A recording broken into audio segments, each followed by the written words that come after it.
everybody. Welcome back to another episode of Anabaptist Perspectives. I'm here with Dan, and you've spent a fair amount of time in the Middle East. You work in humanitarian aid, different parts of that world, and yeah, so you have a lot of experience when it comes to, Islam and kind of the situation there. It seems like it's always in the news for the wrong reason. There's like war and just terrorism and all these buzzwords that we hear.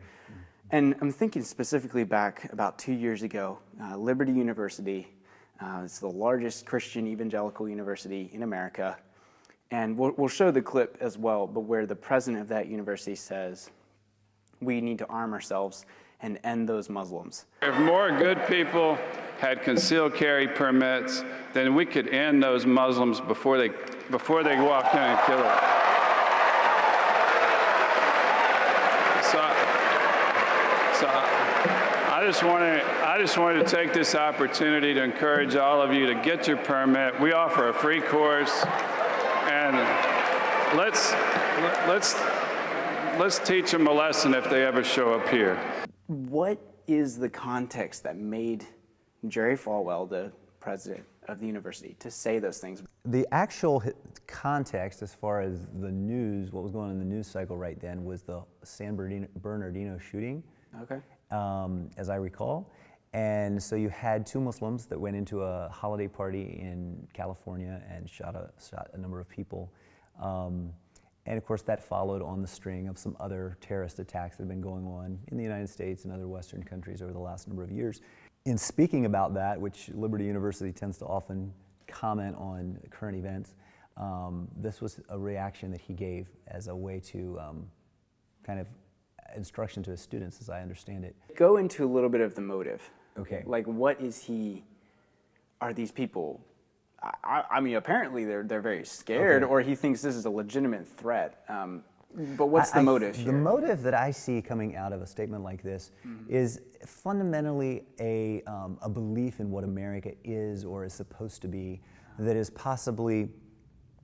quite widespread actually among Christians. There's somehow this, well, someone's written a book called The Myth of a Christian America, but it's this idea that America was designed to be a Christian nation, for Christians, by Christians, Christians running the government, Christians participating, and this is basically our little, thing. And there's a lot of fear among people that have that view because they feel like that is gradually being pushed out as there's more a pluralistic society, more people from other countries are coming, there's a lot more diversity, and so they have this sense that, hey, we're in danger, we're being threatened, we need to protect ourselves, we need to stand up for what we have, we need to stand up for our rights, as Christians, we need to stand up for our rights.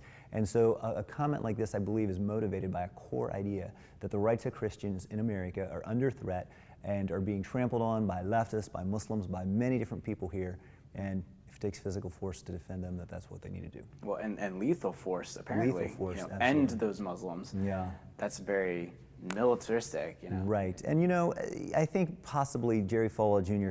stepped back to that, and as there was some feedback and saying, oh, I was speaking specifically about those specific Muslims, that were doing the terrorist attack, not all Muslims, but whatever the case, he was speaking about ending the lives of souls that God created. Yeah.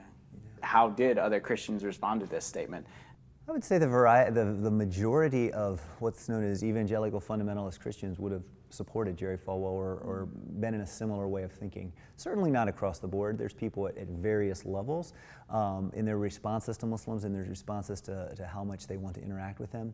But fear definitely is quite prevalent among the evangelical Christian community and possibly parts of even more mainstream Christianity. And so there would be agreement with his statement. Well, then the question is, how would Christ respond? Very good question. If you read the New Testament, if you just read the Gospels that have Jesus' teachings, you see statements that are almost exactly the opposite of that statement again and again. Love your enemies. Don't resist evil. If somebody smites you on one cheek, give him your other cheek. If somebody takes away your coat, give him your cloak also. There's this constant message that Jesus was giving. The people that treat us badly are the people that we're supposed to be treating the best. And so it's a very counterculture message. It's a very counterintuitive message, but that's absolutely the message that Christ gave to his people here on earth. So then let's take this focus and narrow it in more, what should the Anabaptist, the Mennonite response be to this? You talked about, mainstream Christianity in America, but yeah, what should our response be then? Well, the Anabaptists came out of Europe. The Anabaptist story is about 500 years old now. And throughout their history, especially at the beginning of their history, the Anabaptists have been an oppressed people, a persecuted people, a people who have said, we will stand up for our beliefs no matter what it costs us, whether it means death by fire, death by drowning, death by stoning, whatever it might be, we will suffer and die. And you see that very much in the lives of the early Anabaptist martyrs. Of course, times have changed. Life has become much more comfortable for most of us as Anabaptists. We live in comfortable houses. We're not persecuted. The majority of Anabaptists, conservative Anabaptists, are here in America. And so how do we respond to things like this? We have a choice to make. Really, we do.